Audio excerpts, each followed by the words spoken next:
So one of the big things I really got out of Jedi was the opportunity to really connect those practices that I'd been exploring in the classroom with a little bit sounder educational theory, figuring out sort of what educational theory underlay those practices. So in other words, or in another sense, I always like doing things like small group exercises and having students do breakout sessions and getting students really involved in class discussions.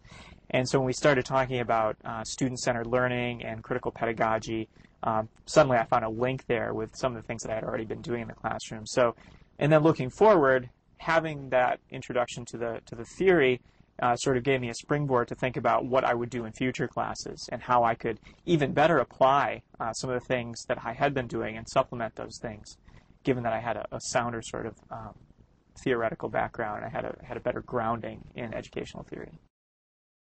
I've taught one class in particular online a number of times, and so we use a whole suite of technologies in that class and running the online class, ranging from CD-based multimedia lectures to Blackboard as a course management system to Centra One, which is an interactive audio-enabled classroom software package.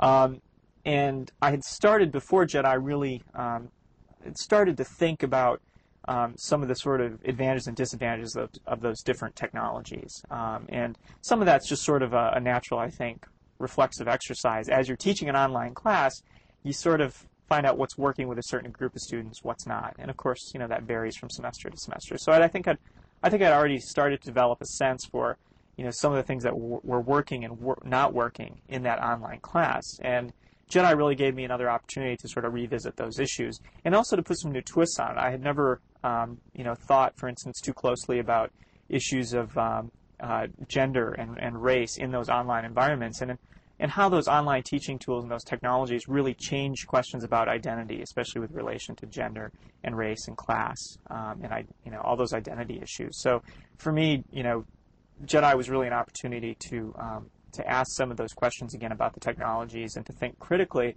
about the role those technologies were playing in the classroom and in teaching the material. And in some cases, the material itself was dealing with issues of diversity in engineering. So it was really a good way to connect the class material with the makeup of the class and the technologies that were being used.